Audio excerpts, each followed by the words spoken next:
Alright mga bro, welcome sa ating vlog. Ngayon, magpapalit na ako nitong sprocket sa kadena. Tapos yung clutch cable and then change oil na. Ito yung Raider natin. Ayan na yan. Diba? Solid na yan. Napalitan ko na ng bagong gulong. 3-4 yung ginastos ko sa dalawang gulong. Stock size tires. Yan, stock size yung gulong na kinabit ko. Diablo Rosso Sports na ayan, 3-4 yung gastos lahat-lahat kasama kabit, sealant, pito. Yan. So, ayusin natin. Let's go. Ayan, di ba? Pogi na oh. Diablo Rosso yan. Oh. Diablo Rosso Sports. Murang-mura doon sa Aguinaldo Highway ko pinagawa sa Moto Tire. Moto Tire. Mura lang pala doon. Ayan. Solid na yan. Gagawin ko na. Alright, yan mga bro.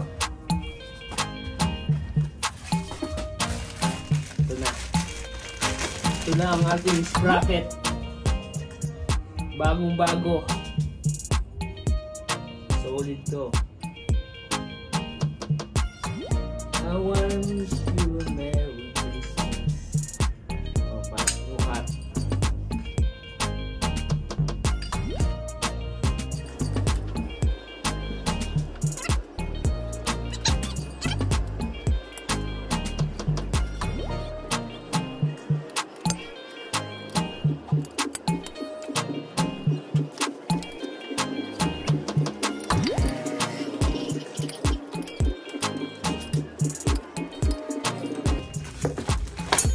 Sunod natin tong sprocket sa likod.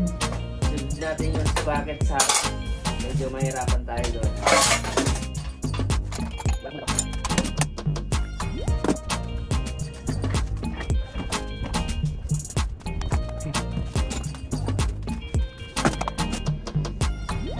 Alright mga bro, natanggal na natin at makikita nyo yan yung luma sa kabago. Hindi na pala ako magpuputol kasi yung sukat niya is sakto lang. Hindi na tayo magpuputol ng kadena. Ayan, at sobrang dumi. Ayan, yung ating cover. Kaya lilinisan ko muna bago natin ikabit yung bago. Alright, mga bro, shout out sa mga solid subscribers natin dyan, sa mga followers natin. Ayan, iniwan tayo ni Maki Boy. 23 na lang pala tayo babiyahe. Yun. Kanina hindi tayo nakaalis kasi ayan, hindi pa naayos yung motor ko. Alright mga bro, ayan, malinis na. Diba, naugasan ko ng gasolina. Gasolina lang pala makakatanggal nito. Ayan, pwede na to. Alright mga bro, ayan, naikabit ko na, malinis at tapos na natin ikabit yung sprocket and then yung chain. Ayan, tapos nakabit ko na rin yung guard, binalik ko na. All goods na yan. Tapos gagawin ko, sunod kakabit ko to, itong clutch cable para all goods na. Alright,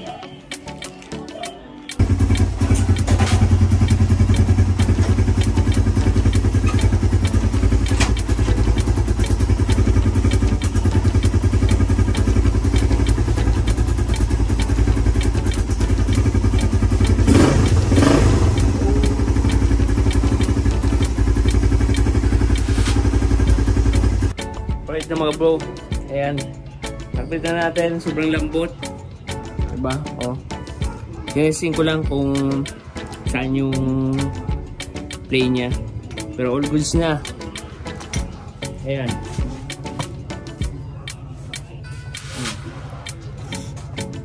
yun na yan. Alright, yay, yun ang kamay ko.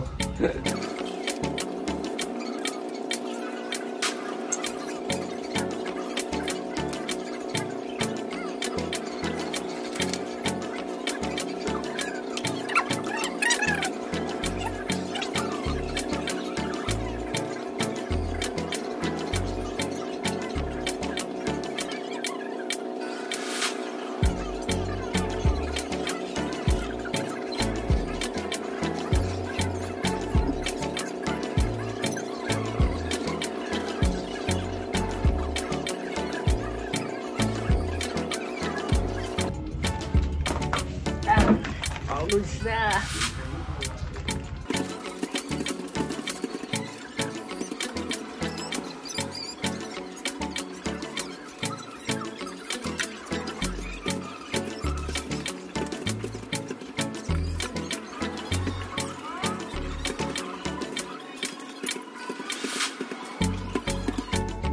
Alright mga bro, ayan, tapos na gawin. So, ang problema ko lang dito, yung preno ko medyo mahina at wala akong brake fluid, naubusan. So, bukas pag may nadaanan ako, bibilhin ako, and then madali lang naman tong gawin, i-bleed. So, all goods na yan. Alright, yun sa mga bro, ayan, tapos na si radar natin, ayan, diba? Katapos ko lang i-washing, kunting punas na lang. Ayan, winas ko na para pogi na yun mga bro. So dito ko lang matatapusin yung vlog na to. Kung nagustuhan nyo, paki-like, share, and mag-subscribe na sa aking YouTube channel. At paki-follow na rin ang aking FB page. Maraming salamat. God bless. Bye bye.